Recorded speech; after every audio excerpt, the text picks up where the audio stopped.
大家好，我是丽姐，欢迎大家来听相亲故事，感谢大家的订阅。今天要跟大家分享一个特别暖心的故事，是关于我们的女主角小芳。这个姑娘啊，真是让我又心疼又佩服。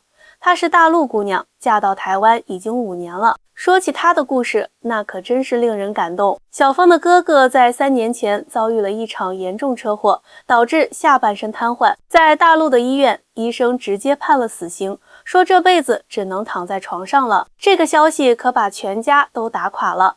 哎呀，我听她说起这段往事的时候，眼泪都在眼眶里打转。那时候，小芳刚和台湾老公结婚不久，她老公阿伟啊，那真是个暖男。知道小芳为哥哥的事情愁得吃不下睡不着，就主动提出要帮忙。经过多方打听，发现台湾在脊髓损伤康复这块有着世界级的水平。丽姐，你是不知道，那时候我整个人都慌了。小芳跟我分享时说道，在大陆医院，光是打听该挂哪个科室就跑了好几趟，每次排队都要大半天。最后找到专家，却被告知没有希望了，连治疗方案都不愿意多谈，这让我们全家人都陷入了绝望。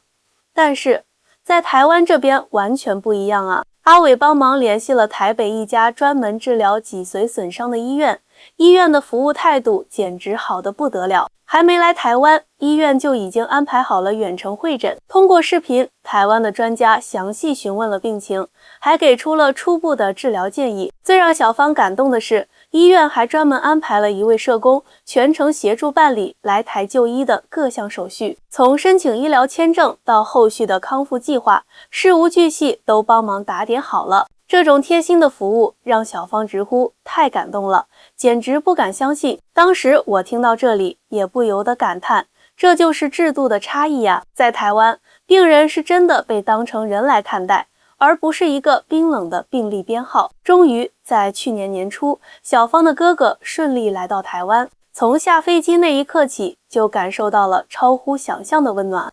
机场的无障碍设施一应俱全，轮椅通道、专用电梯、残障人士服务柜台，处处都显示着对病患的人性化关怀。第一次去医院看诊，小芳都惊呆了，挂号不用排长队，网上预约都安排得清清楚楚。最特别的是，医生态度特别好，不是简单看几眼就打发走，而是详细询问病史，认真解释每一个治疗步骤。丽姐，你知道吗？台湾医生看诊的时候，是真的在倾听病人说话啊！小芳激动地告诉我，不像在大陆，医生总是忙得连头都不抬，问诊3分钟就完事。在这里，医生会仔细解答我们每一个疑问，甚至还会关心病人的心理状态。说到治疗方案，那可真是让小芳一家人眼前一亮。台湾的医疗团队不是单打独斗，而是采用全人照护的方式。啥是全人照护呢？就是除了主治医师外，还有复健科医师、物理治疗师、职能治疗师、心理咨询师等专业人员组成的团队，大家一起讨论制定最适合病人的治疗计划。丽姐，在大陆的时候，我们求医问诊就像是在大海里抓鱼，东奔西跑的，却不知道该往哪个方向使劲。小芳说这话的时候，语气中还带着一丝无奈，但在台湾，整个医疗团队就像一个温暖的大家庭，每个人都在为我哥哥的康复出谋划策。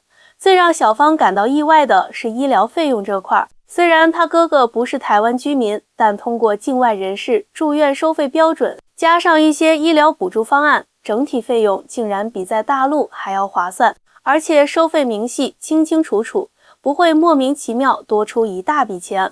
你们是不知道啊，小芳跟我分享说，在大陆看病，光是各种检查费用就能把人吓死，很多检查到底需不需要都说不清楚，但又不敢不做，生怕漏掉什么。在台湾，医生会告诉你每个检查的必要性，让你自己做选择。经过半年的系统治疗，小芳哥哥的情况有了显著改善，从一开始完全无法动弹，到现在能够坐起来了，甚至可以用轮椅自己活动。这个进步简直就是奇迹啊！丽姐，记得第一次看到我哥能自己坐起来的时候，全家人都哭了。小芳说着说着，眼眶又红了。在大陆的时候，医生说这辈子都不可能了，可是在台湾，医疗团队从来没有放弃过，一直在鼓励我们，不仅是治疗本身，台湾医院的人文关怀也让小芳特别感动。每个病房都有志工定期来陪伴病人聊天，医院还经常组织病友会，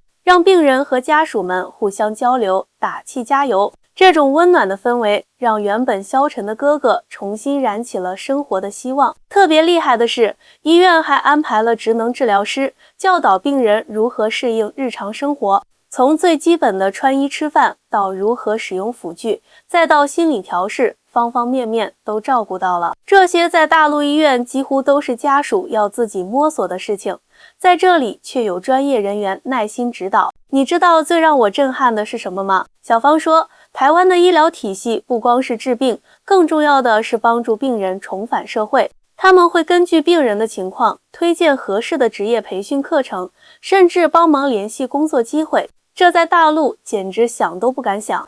而且台湾的无障碍设施特别完善，从公共场所到交通工具，处处都为行动不便的人们做了贴心的设计，这让小芳哥哥即使坐轮椅也能慢慢开始独立生活。以前在大陆，残障人士出门真的很不方便，小芳说，但在台湾，处处都能感受到社会的包容和关爱，这让我哥重新找回了生活的信心。随着治疗的深入，医疗团队发现小芳哥哥在计算机方面很有天赋，他们立即推荐了一个专门面向身障者的职业培训项目，教授网页设计和程序开发的技能。这个培训不仅完全免费，还提供交通补助，简直不要太贴心。丽姐，你是不知道，我哥以前从来没想过自己还能工作。小芳激动地说，在大陆的时候，很多人觉得残疾人就该在家里躺着，可在台湾，大家都在帮他找出路，找希望。培训中心的老师们都特别有耐心，针对身障学员的特点设计教学方案，不仅提供专业课程，还请来职场导师分享经验，教导如何适应职场环境。最让人感动的是，这里的每个老师都把学员当成自己的家人一样关心。有一次，我哥因为身体不适请假，小芳说，培训中心的老师不但没有不高兴，反而特地打电话来关心，还主动帮他补课。这种温暖真的让我们全家都特别感动。功夫不负有心人，经过半年的学习，小芳哥哥不仅掌握了专业技能，还在培训中心的推荐下，成功应聘上了一家科技公司的远程工作岗位。公司专门为他配备了无障碍办公设备，让他可以在家工作。我永远记得我哥收到第一份薪水时的表情，小芳眼含热泪地说，那种重获新生的喜悦，那种终于能靠自己的双手赚钱的自豪感，简直无法用言语形容。更让人惊喜的是，小芳哥哥在工作中表现出色，很快就得到了上司的赏识。他开发的一个工作效率软件，还在公司内部广受好评。这简直就是实力翻身、逆袭成功的典范啊！丽姐，在台湾这边真的让我们看到了希望。小芳感慨道，不仅是医疗制度，整个社会的氛围都充满了人性化的关怀。政府、医院、企业，大家都在用实际行动帮助弱势群体。确实如此，台湾的医疗保险制度特别完善，即使是重大疾病，也不会让普通家庭因病致贫，而且整个社会都很重视身障者权益，从公共设施到就业机会，都在努力创造一个平等、包容的环境。你知道吗？连我老公都说，他以前都没发现台湾的制度这么好。小芳笑着说，现在我哥在这边不仅治好了病，还找到了工作，有了新的人生目标。我们全家都觉得在台湾生活真的很幸福。看到小芳哥哥如今的状态，我也特别欣慰。从当初被判定终身瘫痪，到现在能够独立工作，规划未来，这种重生的故事真的让人相信，只要不放弃希望，生命中就会充满奇迹。看到哥哥重获新生，小芳对台湾的医疗制度和社会环境有了更深的认识。丽姐，你知道吗？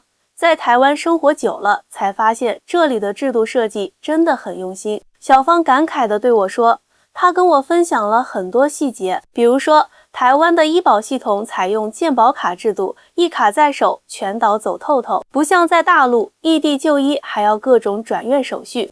而且台湾的医保覆盖面特别广，从门诊到住院，从普通感冒到重大疾病，基本都能报销大部分费用。最让我佩服的是，小芳说，台湾的医疗资源分配特别均衡，不管是大医院还是小诊所，服务质量都有保障，看病不用非往大医院挤，家门口的诊所也能解决很多问题。在台湾住久了，小芳发现这里的医患关系特别和谐，医生不会开一大堆不必要的检查，也不会推荐天价药品。你们是不知道，小芳说，我哥住院的时候，医生总是很耐心地解释用药原因，还会主动帮我们选择性价比高的药品。不仅是医疗制度，台湾的社会福利也让小芳一家感到温暖。政府为身障者提供各种补助，从交通到就业都有专门的扶持政策，而且申请程序简单透明，不用像在大陆那样跑断腿。有一次，我哥参加一个身障者交流会，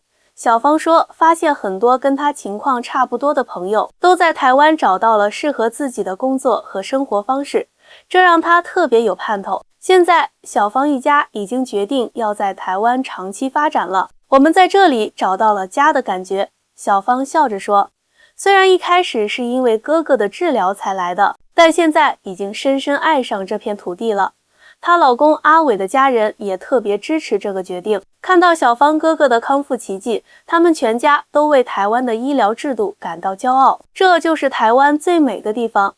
阿伟说，处处都能感受到对生命的尊重和关爱。小芳现在经常在社交媒体上分享他们在台湾的生活点滴，也吸引了不少大陆网友关注。我希望通过分享我们的经历，让更多人了解台湾的医疗制度。小芳说，这里真的是一个很适合养老生活的地方。丽姐，说实话，如果不是这次的经历，我们可能永远都不会发现台湾的制度这么完善。小芳感慨道，现在我终于明白什么叫做因祸得福了。看着小芳一家在台湾安居乐业，我由衷的为他们感到高兴。这个故事告诉我们，生命中的每一次挫折都可能成为通往幸福的转折点。重要的是永远不要放弃希望，因为奇迹就在身边。好啦，今天的故事就讲到这里，谢谢大家的收听，我是丽姐，咱们下期再见啦。